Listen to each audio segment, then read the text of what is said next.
एक लड़का हमेशा अपनी माँ से महंगा मोबाइल फोन दिलाने की जिद करता रहता था। एक दिन माँ उसे दुकान पर ले गई और उसके लिए एक साधारण सा मोबाइल खरीद दिया। लड़का निराश और क्रोधित हो गया। वह चिल्लाया, मुझे ये नहीं चाहिए, मैंने तो महंगा मोबाइल मांगा था। और गुस्से में उसने फोन जमीन पर पटक दिया। माँ कुछ नहीं बोली। उसकी आंखों में आंसू थे। दुकान का मालिक यह सब शांति से देख रहा था। वह आगे आया और बोला, तुम महंगा मोबाइल चाहते हो तो उसे मेहनत से कमाओ, विद्यालय के बाद यहाँ काम करो। लड़का थोड़ा हैरान हुआ पर उत्सुक भी।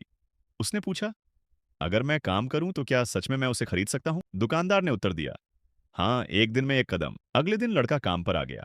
उसने झाड़ू लगाई, काउंटर साफ किए, भारी सामान उठाया और ग्राहकों से सही ढंग से बात करना सीखा। पहला दिन 10वां दिन बन गया।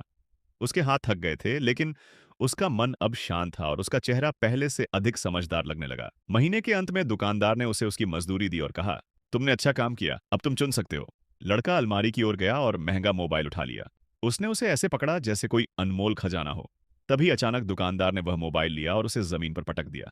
आपने ये क्या किया?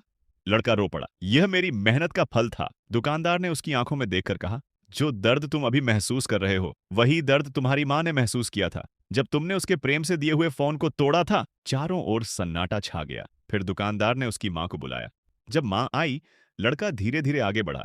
उसकी आंखें झुकी हुई थीं और आवाज नरम थी। उसने कहा, मुझे माफ कर दो माँ। उसने माँ को गले लगाया, इस बार कृतज्ञता के साथ। दुकानदार एक छोटा डिब्बा लाया। उसमें वही साधारण मोबाइल था, साफ किया हुआ और ठीक किया हुआ।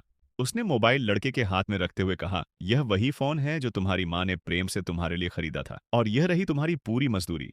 क्योंकि तुम्हें केवल एक मोबाइल नहीं चाहिए था, तुम्हें यह समझना जरूरी था कि तुम्हारी माँ हर दिन क्या सहती है। लड़के ने मोबाइल को अपने सीने से लगा लिया, धीरे से बोला, धन्यवाद माँ। मैं इस फोन का भी ध्यान रखूंगा और आपका भी, क्योंकि कुछ सीख सिखाई नहीं जाती, कमाई जाती है।